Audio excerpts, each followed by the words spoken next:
ক্যামেরার সামনে আপনারা কথা বলতে পারছেন না, আজকের এই ভিডিওটা আপনাদের লাইফের গেম চেঞ্জার হতে চলছে। যারা ক্যামেরার সামনে কথা বলতে পারছেন না, আজকের এই ভিডিওটা তাদের জন্য। আজকে আমি কয়েকটা পদ্ধতির কথা আপনাদের মাঝে শেয়ার করব। আপনারা যদি এই কয়টা পদ্ধতি অবলম্বন করেন তাহলে অবশ্যই আপনারা ক্যামেরার সামনে কথা বলতে পারবেন। আর এই কয়টা পদ্ধতি আমি আজকে আপনাদের সাথে A to Z শেয়ার করব। আর আমার চ্যানেলে যারা নতুন, প্লিজ সাবস্ক্রাইব করে পাশের বেল আইকনে ক্লিক করে আমার সাথে থাকবেন। আর যারা আমার ফেসবুক পেজ থেকে দেখছেন, প্লিজ ফলো দিয়ে পাশে থাকবেন।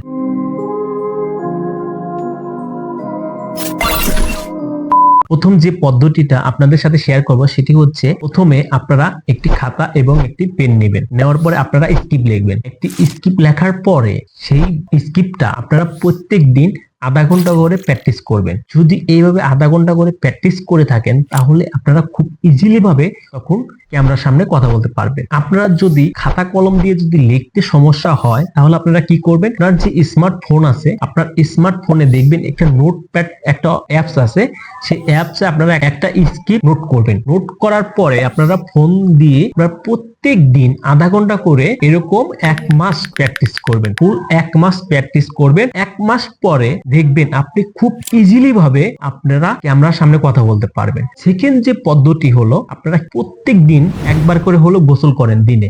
যখন আপনি গোসল করতে যাবেন দেখবেন ওয়াশরুমে একটা গ্লাস থাকে, মানে আয়না থাকে। তো আপনারা কি করবেন, সেই আয়নার সামনে আপনি দাঁড়িয়ে, অপর প্রান্তে কিন্তু আপনাকে দেখা যায়। তো আপনি কি করবেন, অপর প্রান্তে যে ব্যক্তিটা আছে তার সাথে আপনি কথা বলবেন। খুব সুন্দর করে স্বাভাবিকভাবে তার সাথে আপনি কথা বলবেন। আপনি মনে করবেন সে অন্য এক ব্যক্তি, তার সাথে আমি কথা বলছি। এইভাবে যদি আপনি প্রত্যেক দিন 1 মাস করে প্র্যাকটিস করেন তাহলে খুব ইজিলি ভাবে আপনি সুন্দরভাবে কিন্তু কথা বলতে পারবেন। আমি মনে করি ওয়াশরুমে যে প্র্যাকটিসটা করবেন আয়নার সামনে, এটাই হবে আপনার সবথেকে বেস্ট পদ্ধতিটা। কারণ ওয়াশরুমে একটা করে গ্লাস থাকে, আর এটাই হলো সবথেকে নিখুঁত জায়গা আপনারা এই প্র্যাকটিসটা করার। আর তৃতীয় পদ্ধতিটা হলো, আপনি একটা টাইটেল লিখবেন। এই টাইটেলটা লিখে, আপনারা কম বেশি সবাই কিন্তু চ্যাট জিপিটির কথা জানে, আপনারা কি করবেন, এই টাইটেলটা আপনারা চ্যাট জিপিটিতে সার্চ করবেন। যখন আপনি চ্যাট জিপিটিতে সার্চ করবেন, সার্চ করার পরে তখন তারা একটা ডায়লগ দিবে, তখন কি করবেন, সেই ডায়লগটা আপনারা মুখস্থ করবেন এবং প্র্যাকটিস করবেন। আয়নার সামনে প্র্যাকটিস করবেন,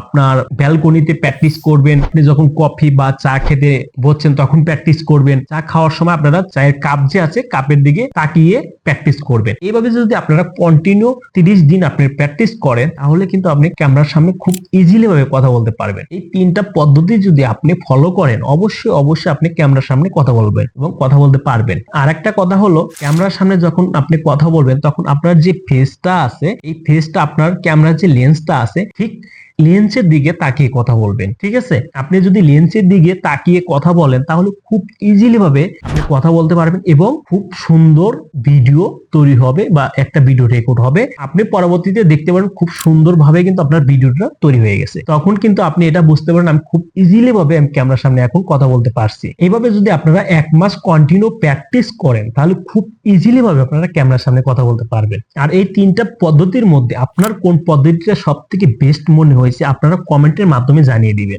আর আজকে এই পর্যন্তই। সবাই ভালো থাকবেন, সুস্থ থাকবেন। আল্লাহ হাফেজ।